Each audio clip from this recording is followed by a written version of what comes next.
The opposition leader, Dr. Keith Rowley, has deemed yesterday's pre-budget rally as an attempt by the government to attack him. Describing it as the Rowley rally, the opposition leader said the government spokespersons deliberately stayed away from the real issues.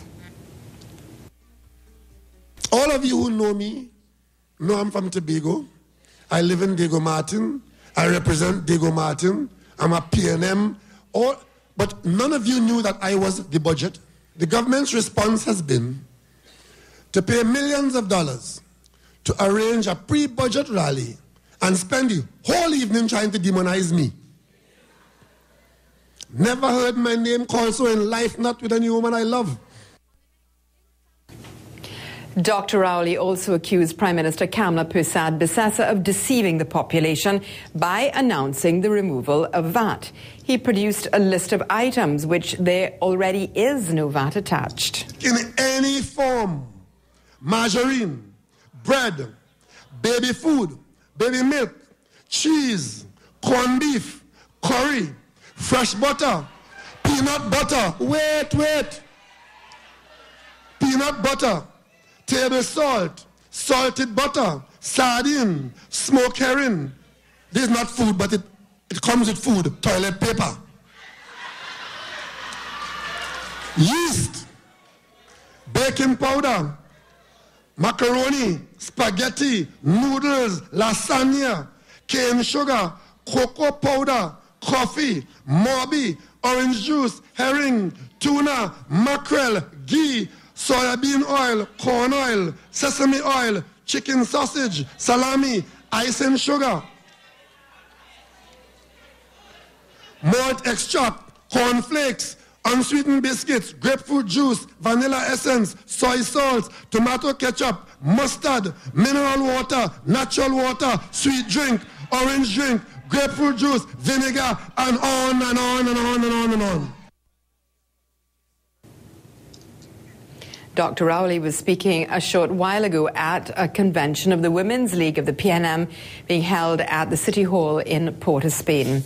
Now, the Medical Professional Association is tonight adding its voice to the controversy surrounding Clause 34 fiasco, and it is distancing itself from the agreement by 17 civil organizations on Friday. MPAT says, as a member of the Joint Trade Union Movement, the association was invited to attend the meeting of the 17 from several civil organizations, as well as the opposition PNM, on Friday in good faith, in the interest of the wider national concern, and to listen and understand on the behalf of its membership the views of all concerned. MPAT says, though, it joins the Joint Trade Union Movement and its member unions in their concern for the events leading to and following the early proclamation of Section 34. MPAT says, though, they note there was unanimous support in the Parliament for the bill, so there must be validity and merit to it, but believes that what transpired was a serious indictment on the Parliament and can be likened to what is termed in the medical profession as a systemic failure. MPAT pointed out at a meeting that when a system fails, changing personalities does not fix it. It is the system that needs reviewing, and our attention should be focused on improving the system. MPAT says it would further comment and like to comment on the acting president's exemplary admission of personal failure and acceptance of responsibility as the president of the Senate, but is disassociating itself from the declaration of cooperation that was issued by the organizations who were present. Chaguanas police are questioning two men for the theft of an excavator that's worth some $400,000. Roger Ramnath told police on Thursday he left his yellow excavator at the North France Road in Grandy. However, while heading to the location by Saturday afternoon, he spotted a truck in the Camuto area carrying pieces of the equipment which he identified from certain markings on it. He contacted the Chaguanas police station. Police officers put out an all points bulletin, and they stopped the truck. They arrested two men from Carlson Field and Princestown. The excavator was divided into several pieces. One of the suspects arrested is a scrap iron dealer. Now tonight we wrap up our 5-part series that's been looking at various aspects of tomorrow's budget. We focus tonight on where the money is coming from. It's a series done in collaboration with the Guardian newspaper's chief editor of business, Anthony Wilson.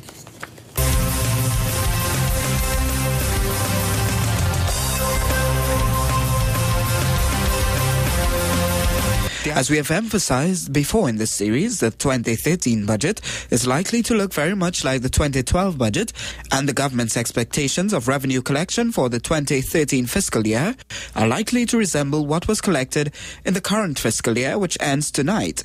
In the budget document, draft estimates of revenue for the 2012 fiscal year, the government estimated that it would collect a total of $45.6 billion. Of that amount, approximately 40% comes from the energy sector. That's about $18 billion, as the total collection of taxes from income and profits was projected to be $29 billion in 2012. That means that non-energy companies and individuals contributed about $11 billion in tax revenue. That's about 24% of the total revenue collected. So what about revenues from value-added taxes, which the Prime Minister announced on Saturday the government intends to drop from food products? The government projected to receive $6.5 billion in VAT in 2012, which was about 41% more than in 2011. In the scheme of things, VAT brings in a sizable chunk of money, about 14% of the total revenue collected by the government, and consumers need to be on the lookout for retailers pushing up their prices to compensate for the removal of VAT.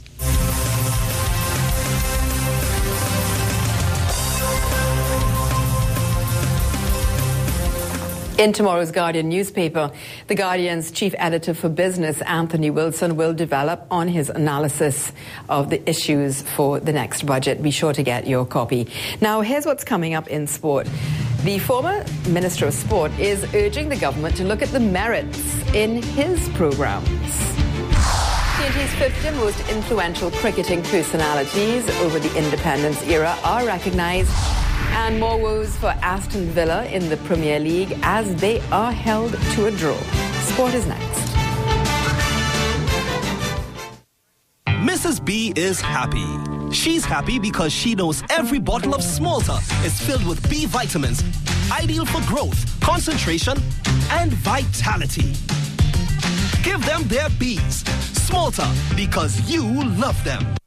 The glitz and glamour of international cycling comes to Tobago for 5 days of thrills and frills as some of the world's top pros arrive in our backyard to challenge the best of the Caribbean. The tempo will rise to fever pitch as cyclists confront the unforgiving terrain of the feature event, the UCI-sanctioned Tour of Tobago. ESPN will be back to produce a 1-hour program for broadcast to millions of viewers worldwide. Tobago will be a buzz of activities. This event is poised to become one of the biggest sporting attractions in the region. The Tobago International Cycling Classic, October 2nd to 7th. Don't miss it. Look years younger. Chase those grays away with Biogen Permanent Hair Color in 12 colors. Ideal for men and women. Biogen is available nationwide.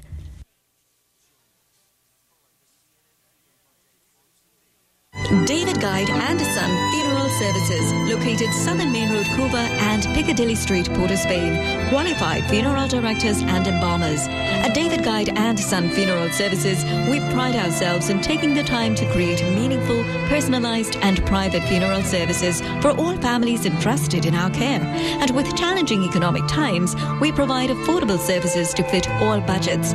Call us at 636-2435. David Guide and Son Funeral Services. Distinctive, not expensive.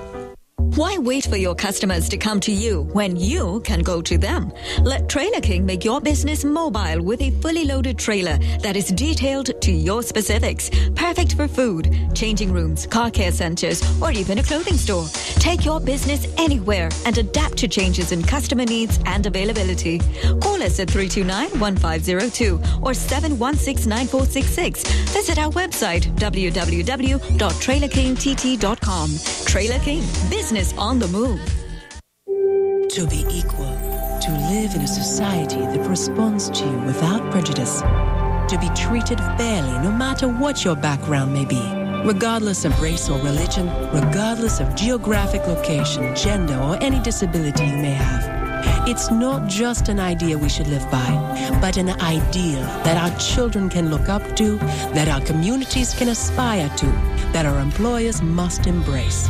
But it's more than that. It is the right of every citizen of Trinidad and Tobago. It is a right that is championed and upheld by the Equal Opportunity Commission. The EOC is about educating, breaking down barriers, and eliminating obstacles to truly empower people on the basis of their merit. This is the mission of the Equal Opportunity Commission of Trinidad and Tobago. Equality is everyone's dream. It's everyone's right. It's time for sport now. August the 31st may have passed, but celebrations to mark Trinidad and Tobago's 50th independence anniversary continue. And last evening, the Trinidad and Tobago Cricket Board, they hosted a function which honoured the 50 most influential players and administrators over the independence era. Jassy Merrick has the story. Some very recognizable faces were present at the Crown Plaza Hotel for this celebration. Sitting president of the Trinidad and Tobago Cricket Board, Azim Bazarat, gave a brief history of the board and the reason for honoring these influential figures. We have noted the socio-economic and political development of our country since independence, and we are proud that we were able to contribute to that process. Today, many of the men and women who have contributed significantly to this process are in this room with us. And it is proud and historic, and it is a proud and historic moment for me and for the Trinidad and Tobago Cricket Board to have each and every one of you here. And some of those recognized, 33 names in the players category, the likes of Brian Davis. Recognition as well for former all-rounder Theo Coffey, Augustine Gus Logie, the dazzling batsman of the 1980s and 90s. And who could forget the big Philip Simmons, among many others.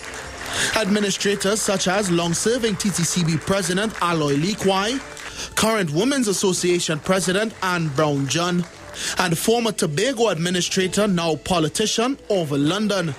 The feature address was delivered by former West Indies fast bowler, Sir Reverend Wes Hall.